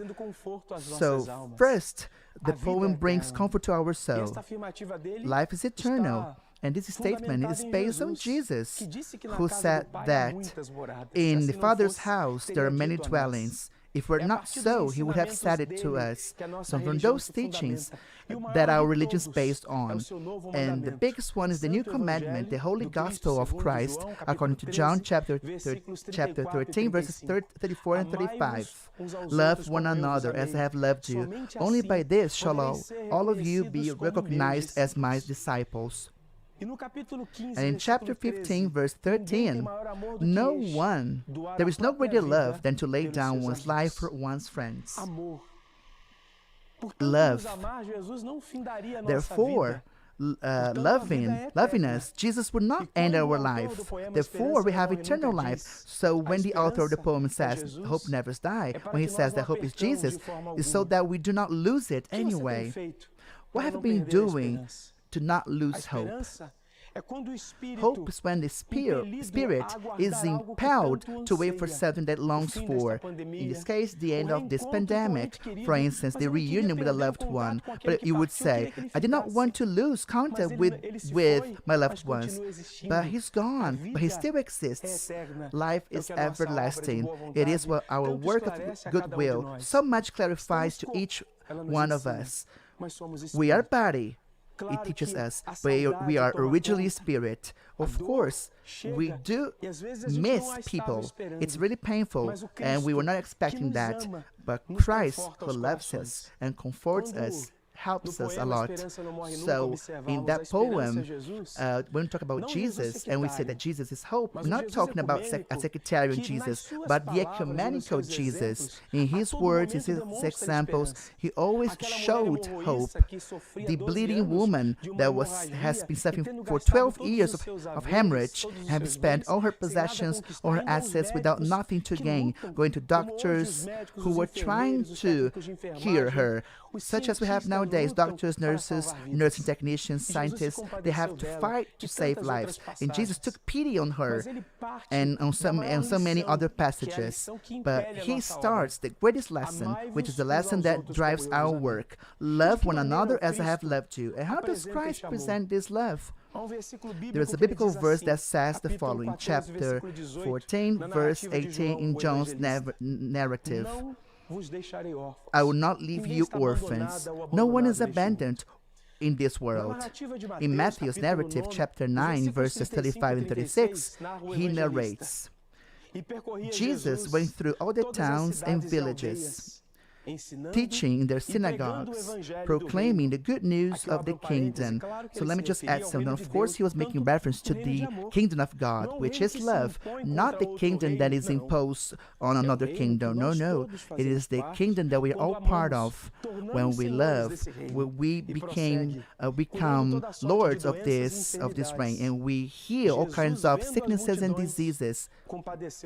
So Jesus got compassionate about them, because those people were straying and wandering like sheep without a shepherd. So we can learn lots of things from those two verses, but let's stick to a few lessons. Compassion. Doctors who sometimes spend weeks and weeks away from home because of the pandemic, and they have to live inside hotels or even in the hospital, and they could not get in touch with their loved ones. So what is compassion, right? Scientists who struggle for months and months to find the solution, so to make us not being affected anymore in such a brutal way because of the pandemic. What are they doing? They are being compassionate about us. So you see, Jesus is influencing us right now, because Jesus is not concerned about human labels of this or that ideology or religion or lack of religion. No, he speaks to us about the feeling of love that must move us. So Jesus would travel through the cities. How many people are acting outside their own houses, doing essential tasks outside their houses, putting themselves at risk for a greater good? This is compassion. So here we have a passage that says that crowds were afflicted like sheep without a shepherd.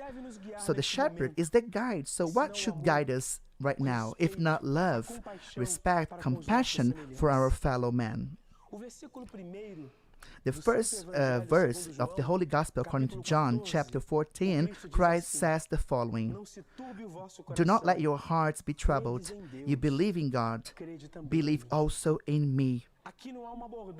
So we do not have a sectarian approach. No, when you say believe in me, you're talking about love. Believe in love, believe in respect, have to believe in solidarity, in compassion, believe in perseverance of goodness, believe in hope, because hope never dies.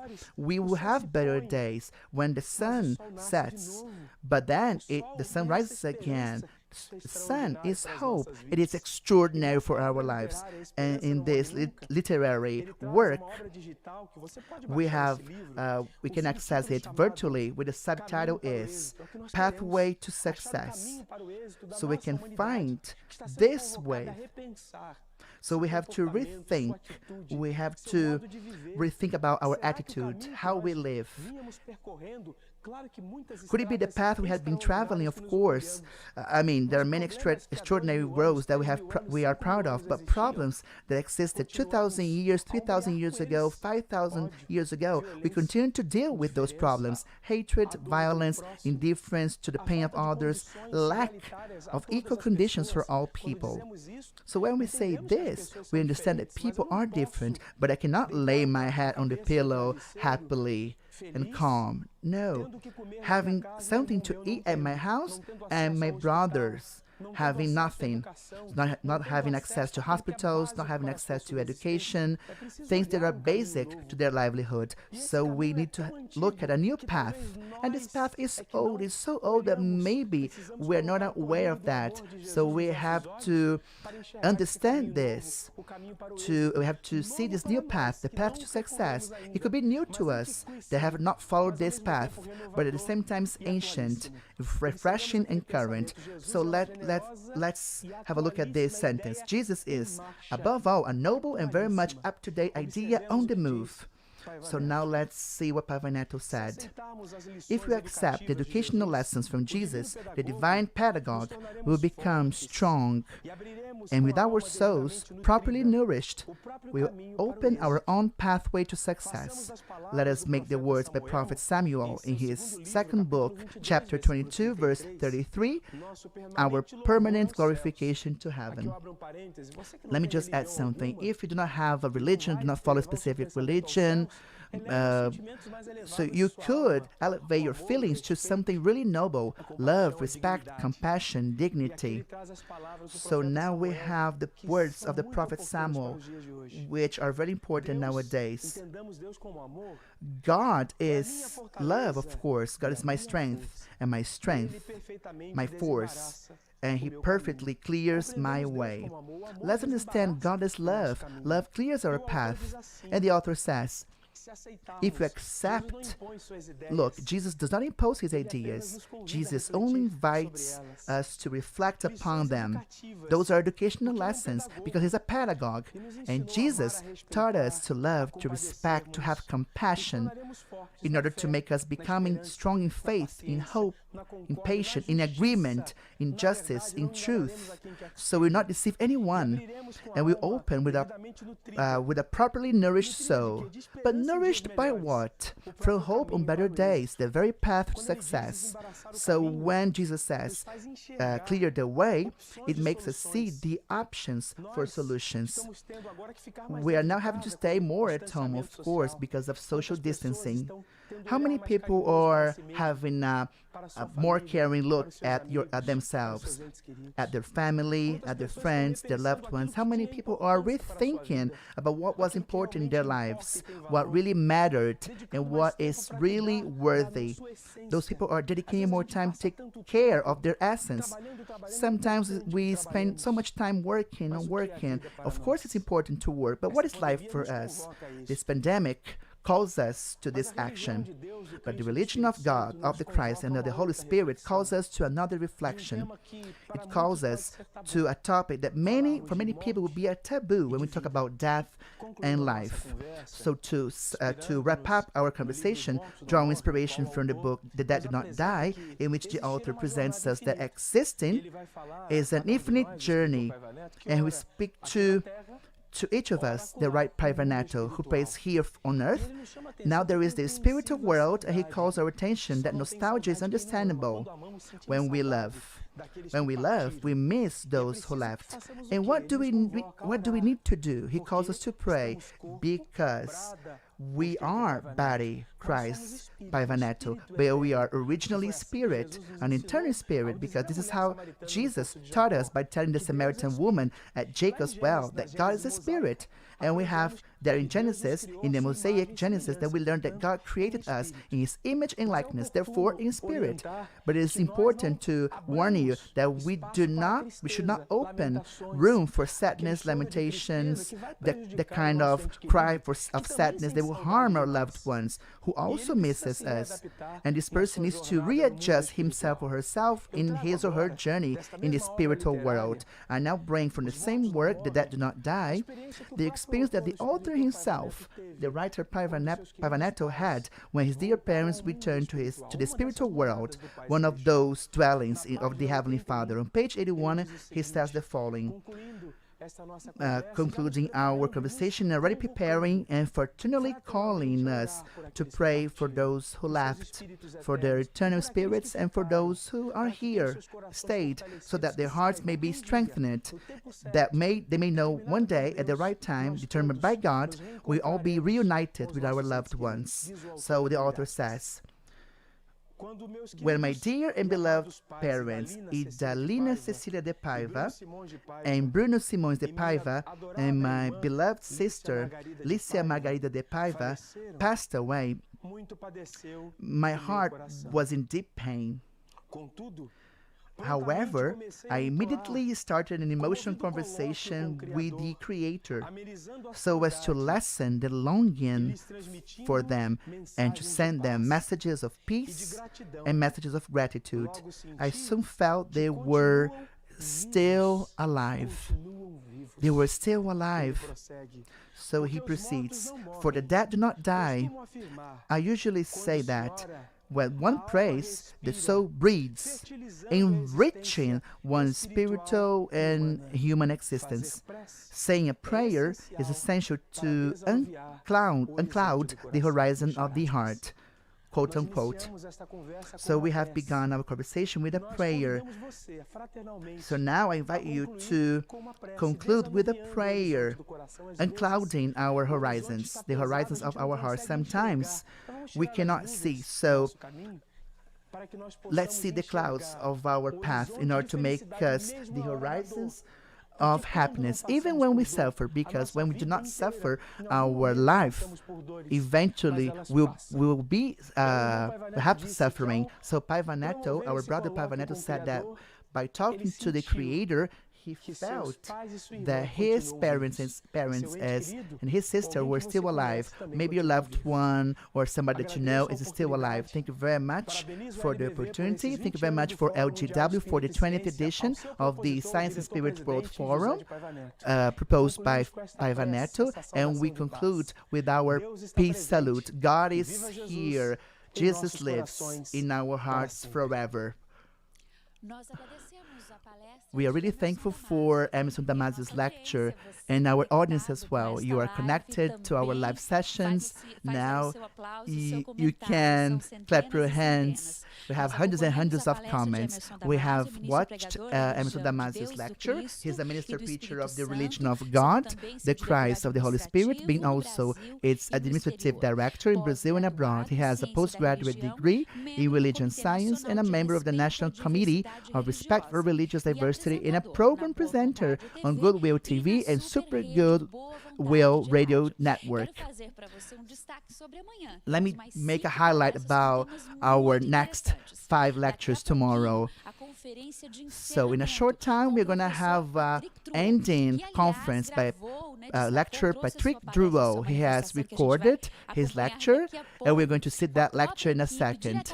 So his team worked with us directly from French. He's making history in our Spirit and Science Forum because he was there here in 2000. Yes, that's it, 20 years ago.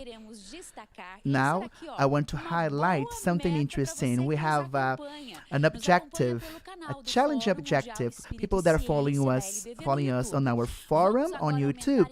Now let's think about another objective. We can increase the number of subscriptions. It's really easy. You just have to click on the red button that is highlighted on your video, as you can see. So it's really easy to subscribe to the channel, because every time you have new content, you can have access to you receive a note about new content on your cell phone or email in order to make you see what is new on that channel on YouTube about the Spirit and Science World Forum from LGW. By the way, when we talk about tomorrow's lectures, let me just make some highlights. We do have a very interesting lecturer who's going to present her presentation, Ibone Conceição. Ibone Conceição is watching us and made a comment about one of the lectures. So she's here watching us, and thank you very much for everyone that is here, and Ibone is going to join us tomorrow. So now we're going to wrap up our conference. We have our live session that is celebrating the 20th edition of the Science and Spirit World Forum. Now we're gonna watch the last lecture. He's a French physicist and researcher, PhD from Columbia University in New York, United States. Considered one of the world's leading scientists of spiritual content. He was a speaker at the first plenary session of the LGW's World Forum on Spirit and Science in October 2000. And now, 20 years later, he brings this ending session for us. I'm honored to have been invited to present some aspects of what I think as a physicist, but also as a spiritual being. But first of all, I would like to thank Mr. Paivaneto, President of the Legion of Goodwill, which I met 20 years ago. I am deeply touched by the actions that Mr. Paivaneto and all his staff have been developing for the well-being of a large number of people in this magnificent country, Brazil. We all represent together the evolution of all life forms on Earth as human beings, and in shamanic tradition, we are the last. We arrived on Earth after the mineral kingdom, after the plant kingdom, the animal kingdom, and finally the human kingdom. And as a species, we represent a white people over the evolution of life. And we know that we can aim for a new level of consciousness in our earthly dimension. Of course, we are governed by cycles. A human being is governed by cycles. A plant is governed by cycles. The universe is governed by cycles. We are born, live, and then disincarnate. I've been one of the rare physicists to be interested since the 1970s in the phenomenon of reincarnation. Is there anything that pre-exists the birth of our physical body?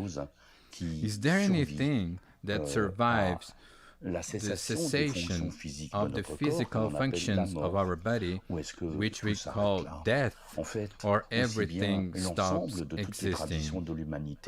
In fact, both of the set of all the traditions of humanity and the advancement of quantum physics postulate that there is something in us that cannot lie. In the 18th century, just before the French Revolution, scientist Lavoisier said, "Nothing is lost, nothing is created, everything is transformed."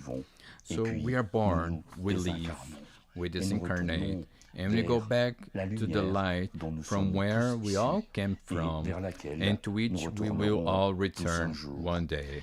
And as quantum physics evolves, there are links with the great spiritual traditions, the great religions of human mankind, which all the wise saints and prophets have taught during the millennia. When they closed their eyes and opened their consciousness, they could feel the breeze of a distant homeland blowing in their faces, and it is this dimension that little by little, can resurface in what we are in our daily lives, in our everyday lives. Because many times I thought we were infinitely large, noble, and precious. I went almost to the end of the science road. There will always be things to discover, but many predecessors, legends of science that I followed, who I liked, some I was lucky enough to meet, such as David Premonitory, the father of holographic brain, who wrote more than 600 scientific reports.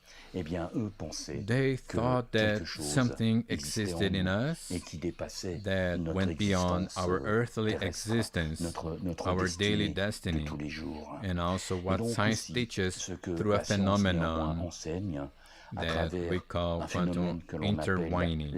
In English, quantum entanglement, that we are all interconnected to each other. From the smallest firefly, from the mud dog, from the person who looks at the morning sun, we are all interconnected. From the atom to the star, we are all part of the same dimension, of the same skeleton, of the same cry of love. So when we enter that deep dimension of our humanity, we can grow in love, in respect, and decency. Science must evolve. Science must make connections with all the traditions of humanity. In one of my books, I said that, after all, the first doctors of humankind, the first sages, the first physicists of humankind were the shamans, because the shamans of the Paleolithic were endowed with sensitive detectors, which allowed them to build the great monuments of humankind, such as the megalithic sites of Stonehenge or the pyramids of Egypt. I've been to Egypt 22 or 23 times. I have been to Stonehenge several times. In a short time before this recording, about 3 months ago, I was there and I saw these stones again. I saw these pyramids again. When we close our eyes, we enter this deep dimension that inhabits us, and we are all connected to each other. We can work together. Besides yoga, the Sanskrit root of yoga is yuj, which means union. What composes us? We are made of skin, bones, blood, organs, and when we descend more and more into what is small, infinitely small, we are made of cells, of atoms. And when our organs begin to work together, to think together, to synchronize, we function as a symphony orchestra. That is, every organ, every cell, every atom has its role, has its place. The heart no longer works in its corner. The stomach, it is in its corner. The intestines in their corner. But suddenly everything works like a symphony orchestra, and we become a melody, and we become even better, able to heal ourselves. We enter the healing processes, sometimes from traumas that come from our existence, which can come from our childhood or come from intrauterine trauma, because we know that the baby before its birth is a person.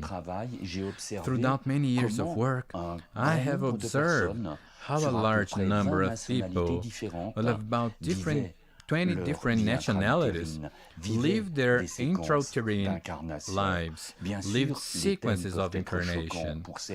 Of course, the themes may shock some people, but when we live the linear dimension, when we live a binary way of thinking, good or evil, red, black, yellow, etc., we enter wisdom of the universe. We enter the wisdom of the cosmos. Years ago, I met a Russian scholar, Professor Kaznatiev. He was the director of the Institute of Clinical and Experimental Research in Novosibirsk in the Urals. Well, he was sure, together with his research group, that the universe was living. And we call it Russian cosmism, the Russian cosmic vision. Then, little by little, they discovered that when there were cosmic phenomena, such as flowers, showers of stars, passing comets, variations in Jupiter's cycles, there were phenomena that happened to humans at the level of cardiac variability, blood analysis. So they call it Russian cosmism, which means we're also in an intelligent universe, or better saying, in an elegant universe. And what we can do, we human beings, are to synchronize, to fit into this cosmic dimension, because we are children of the stars. Many people look at the stars. They sometimes have a feeling of amazement, of grandeur, of beauty, sometimes feelings of...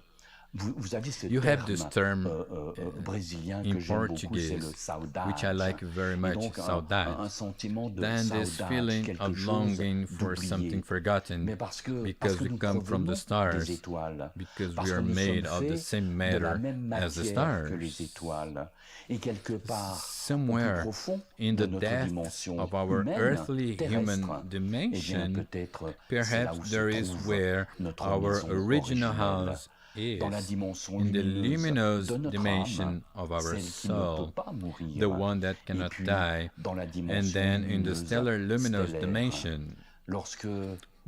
When we close our eyes, when we open our consciousness, when we develop our inner universe, we leave the shores of the rational universe and enter the spiritual dimension of the great sages of humanity, of the great religions who paved the road for earthly history. And above all, perhaps as human beings, and to deserve the coveted title of human being, our mission in life is to help the others, which is what this magnificent organization, LGW, is doing. I deeply believe in what we call a donation. In the English language, we say, never take anything for granted. This means never think that something is guaranteed. I deeply believe in that totally. We are accomplished human beings. We are currently living in an episode, a particular period in the history of the world. In ancient tradition, we speak of Anima Mundi. Anima Mundi is the planetary spirit. You know, our land is alive. In quantum mechanics, we also explain that everything is interconnected. Everything is intertwined. Whole systems work together. If we become aware that life, in its most beautiful, most wonderful, grand dimension, lies in the smallest stone, even the sand of the beach, the morning sun, in the tree of the forest, then we realize that somewhere we human beings and all this life that surrounds us and all of which we are part make up the same puzzle. That's used for meditating. So in a difficult period of existence, it is the fundamental human qualities that are going to be important. The exchanges, helping each other, listening. We talk a lot about love. It's true, love is important, but there is decency, respect, complicity, donation to the other one. In my life path, I have followed the teachings for some time now of Lakota shamanism. The Lakota Sisu have 7 key ceremonies. One of each is called Hunkapi. Hunkapi is the donation. It is when someone dies, then we give this person's belongings to family, neighbors, friends, and this also teaches detachment. But one of the beautiful sentences I have kept from their teaching is, if you didn't offer something that you were very attached to which you were desperately attached, then you offered nothing. So of course you have to do this carefully to really see what we offer, because if we give everything we have, we will not be left with much. But to understand the symbolism of this action, donating yourself is fundamental. It allows the forgetfulness of yourself. It allows selflessness and overcome yourself. We can enter our inner home, our inner house. We can hear the breath hidden behind the breath. Another tradition of humanity, Sufis, for 3 years, I followed the teachings of a Moroccan Sufi named Jabran. Jabran has lived for some time in Sweden, where he was created a Sufi center. You know that Sufi is the mystical line of Islam. So Jabran would say to me, if you understand how fire works, you can't burn yourself, because you become an element of that fire. But Jabran also said that in the peach tree there was first a lump, and the lump becomes a peach tree. The seed becomes a walnut tree, then deeply, dear friends, the seed of God exists in us. And then we may one day go to meet our divinity, our sublimated beauty, once again, our overcoming. So, our rational thinking and spiritual thinking must be articulated over the original cosmic consciousness, over the changes that occur during our earthly existence, but also during and over the years. To understand our history, the history of our earthly destiny, we can enter our inner world. For some time now, I taught at a trade school in France, which had an inner ecosystem and an outer ecosystem. We know that we speak of the planetary ecosystem of Anima Mundi, Gaia, the name of the Greek goddess of the earth. But this dimension, this inner ecosystem, is related to something fundamental, which is its outer ecosystem, its destiny, its life in all its forms, with all its components, its family, its friends, the events that structure its terrestrial destiny. But once again, if your inner ecosystem and out there, your external ecosystem gets synchronized, although you are not aware of it, if they begin to establish a conversation, a synchronization occurs, our life becomes coherent. Coherence in thermodynamics and science means that all elements of a system work together. If our inner ecosystem and our external ecosystem work together, dialogue together, you're going to say, it's the life I wanted. What I am doing is fair. What I'm thinking is fair. It's a fair gesture.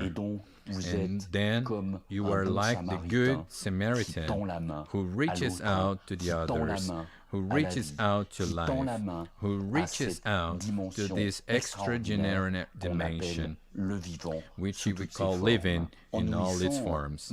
By going to another level of consciousness, we move beyond the rules of normality, material pragmatism, linear thinking, and penetrate into territories, perhaps still unexplored, of the dimension of the intelligence of our heart. And then, from there, we become clairvoyant, visionary at the superhuman night. In an ordinary dimension, we are like blind. We cannot see the spirits of nature. We cannot see the subtle. We cannot see fortuitous events. But in this superhuman dimension, we become clairvoyant. What I'm going to propose now, in order to wrap up, is to do a little exercise, if you will, based on the intelligence of your heart. Your heart thinks, your heart lives, your heart memorizes, your heart makes decisions, because there's a little brain in your heart, which we call the heart neuronal chain. And a few years ago, already 20 years ago, I developed a sound that reproduces the music of your heart. So I'm going to propose is to listen to the melody your heart creates, because I transcoded the heart variability, first in frequency and then in wavelength. I work at this wavelength and made it visible, audible, present. So you can keep your eyes open, or if you want, you can close your eyes for a few moments, and I will lead you to your inner beauty, to the luminous greatness of your soul. Therefore, when you hear that sound, when your heart hears it, it recognizes its sound, and then we enter what we call coherence. Coherence is when all the components of any system work together, and then our orchestra conductor is our heart. A heart that loves, that thinks, that leaves, that makes decisions. So you can keep your eyes open, or close your eyes for a few moments, if you like it, and then they can breathe in deeply and think.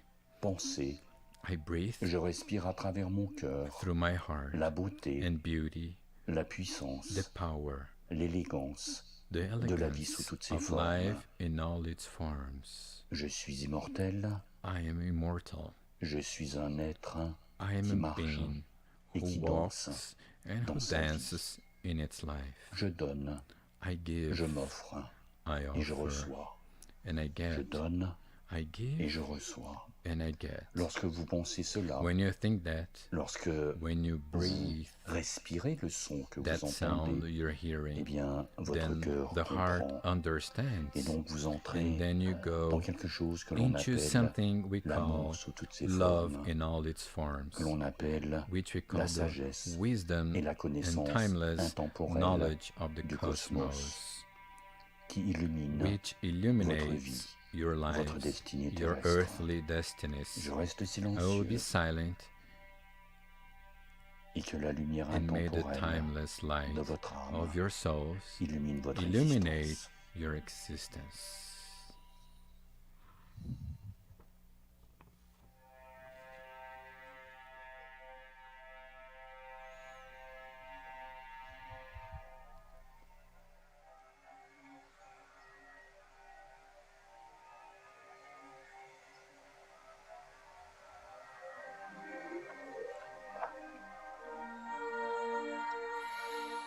Voilà, nous pouvons prendre une respiration profonde, que vous ayez gardé Deep les yeux breath, ouverts ou whether you les yeux have fermés. remained with your eyes open or Je vous closed. souhaite I wish de you belles beautiful rencontres, encounters, de belles satisfactions beautiful dans votre satisfaction vie. in life, Et puis, and I je also souhaite wish you aussi a une long longue vie life à cette to this magnifique œuvre, magnificent la Légion de la work, bonne the volonté, Legion of Goodwill, et à and to Monsieur Mr. Paivaneto, président. President of the Je vous LGW. remercie de I m'avoir thank you écouté for listening to me, et que and may votre existence your soit existence lumineuse, be always luminous, happy, pleine de découvertes, full et de of belles discoveries opportunités. and new Merci opportunities. à vous.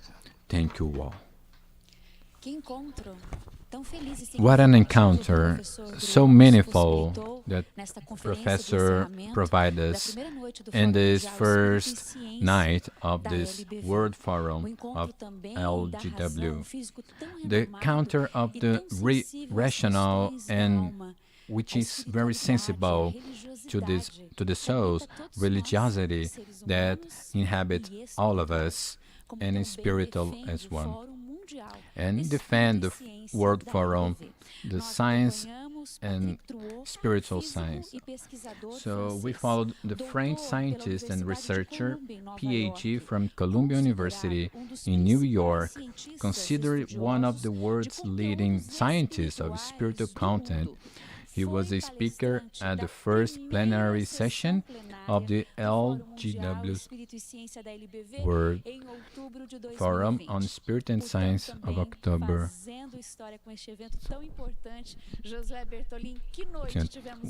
What a night.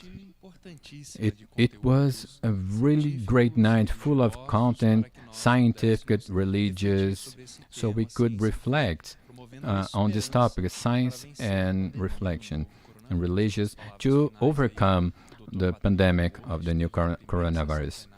So Patrick Drouot was in the first day of our event, so he always remembered all those the participation that happened in Brasilia in the World Parliament of the LGW Parliament. So the first lecture here of Esther Sabino was really great. It was really important about the new genome sequencing. They did that in a record pace. It was in February in 2020, and her team could show those results and to continue those works. In the sequence, we continue with the José Luis Goldfarb lecture, which is a very important physicist and talking about the Jewish, very important in our daily life.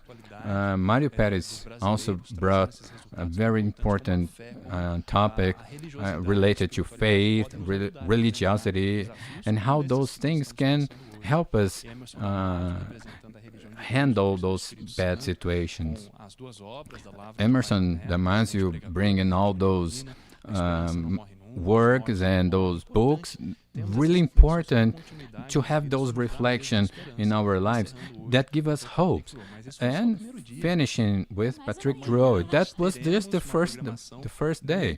Tomorrow we'll have a very good presentation. We have the Egbon Conceição.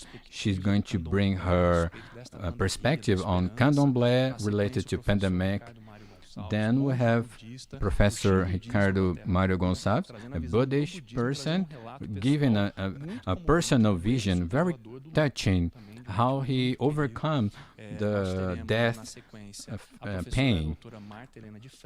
Later we have Professor Marta Helena de Freitas.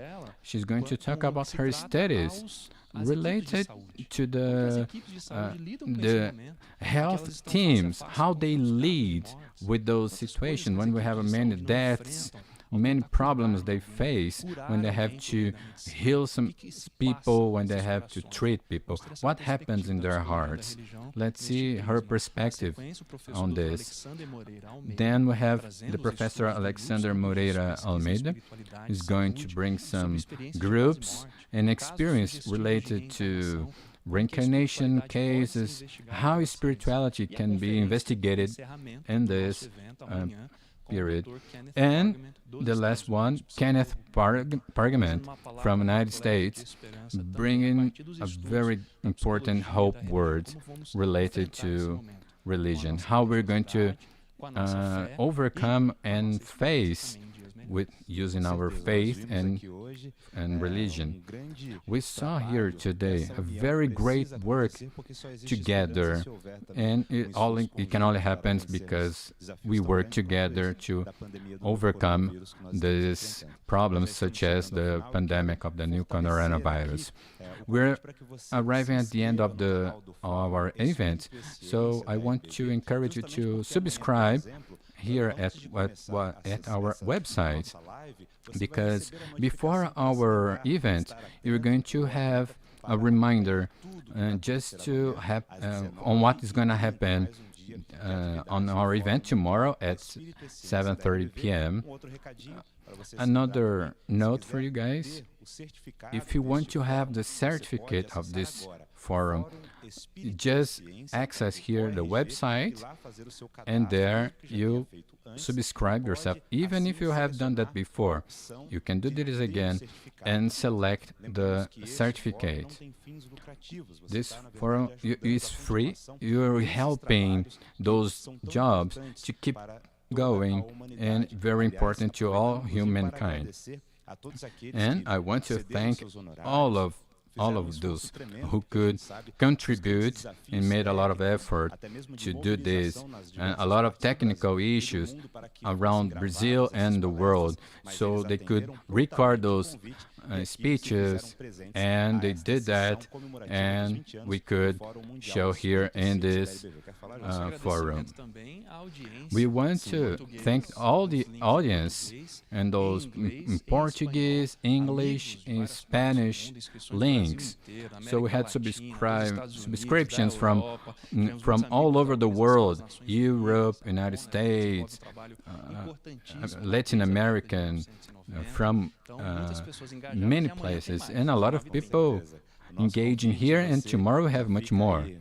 So please feel invited to come and share the event with your friends, family, and your network, so they can participate in this World Forum of LGW. We want to thank again our collaborators, contributors from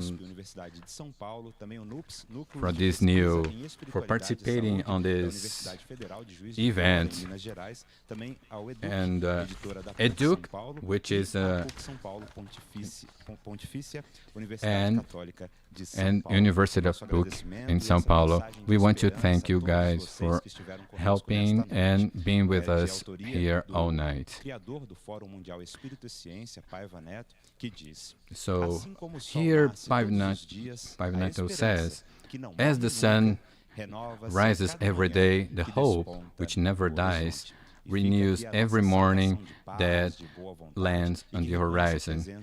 So here is our message that represents in our life: God is present, Jesus lives in our hearts forever. Good night and take care.